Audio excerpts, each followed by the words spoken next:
commencé ici, c'est le détonateur. Tout était plein de Shadocks. La réforme, oui, la chienlit, non. La caricature est trop vraie. Et les Shadocks pompaient. Ce qui a créé une dynamique, une solidité, quelque chose d'inhabituel. Et oui, là encore, prise de conscience. En ce temps-là, une violence qu'on n'avait pas connue ici depuis longtemps. On faisait le bilan de la nuit dramatique du quartier latin. Tout cela, évidemment, faisait pas mal de bruit.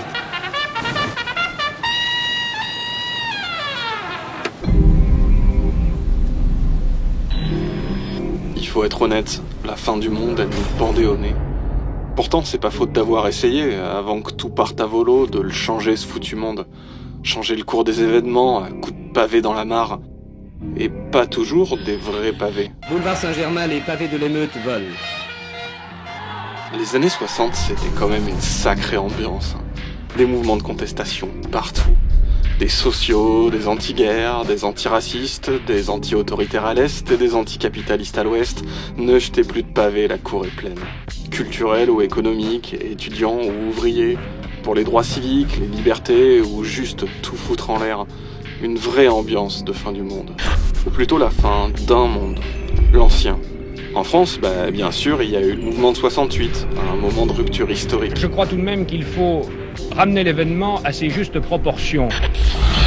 Mais étrangement, le pays n'avait pas attendu le mois de mai pour se diviser. Il y a très longtemps. Le 29 avril, je crois, un premier pavé venait de fracturer les écrans de l'ORTF.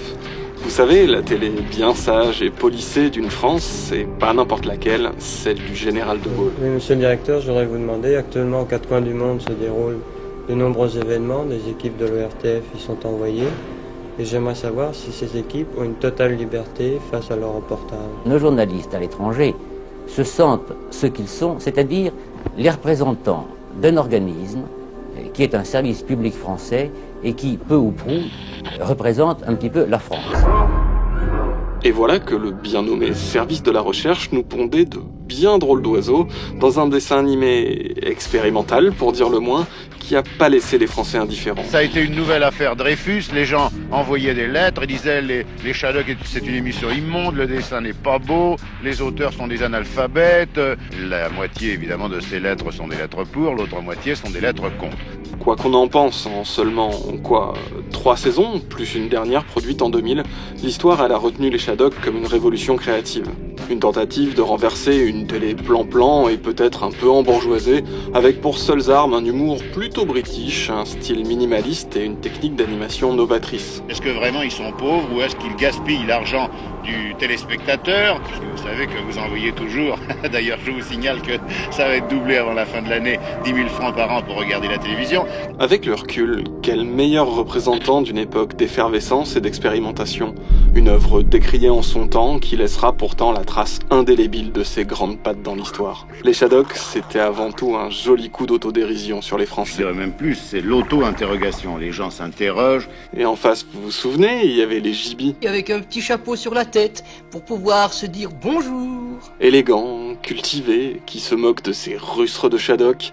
Gibi pour Grande-Bretagne. Eh bien, si vous prenez le caractère français, je crois que ce que je critique surtout, pour un rien, on se fâche, on arrache les pavés, on érige les barricades, va à la Bastille, on crie, on chante. Les Shadocks, c'est aussi une concurrence farouche entre ces deux blocs. Pour construire quoi? Elle fonctionne grâce à un combustible super puissant, le Cosmogol 999. Mais quel est ce combustible miracle? D'où les gibis l'extraient-ils?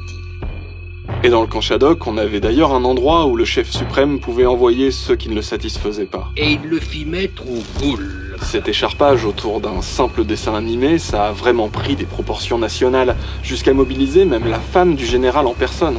Ça faisait quand même une jolie répétition générale avant le mois de mai qui allait déchirer bien plus sérieusement et durablement l'Hexagone, mais qui plaira bien moins à Yvonne. Au milieu de ce mouvement étudiant et ouvrier d'une ampleur sans précédent et de ces symboles de révolte qui fleurissent partout, qui est-ce qu'on retrouve? Nos petits piafs ridicules. Les Shadocks, réquisitionnés à leur tour par les travailleurs en lutte.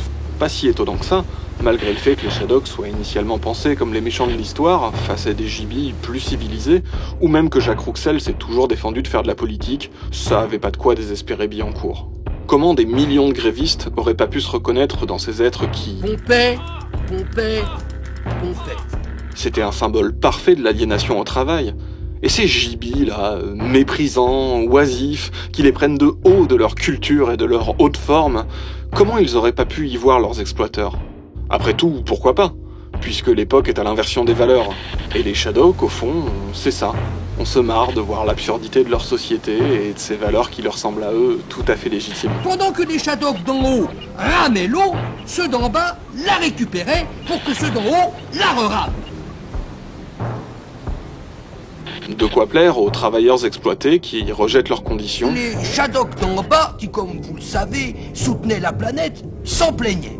Mais aussi aux étudiants contestataires, avides de questionner les symboles et les valeurs de l'ancien monde. Pour qu'il y ait le moins de mécontents possible, il faut toujours taper sur les mêmes. Et puis, avec un chouïa d'humilité, ce qu'on n'aurait pas pu apprendre des Shadocks.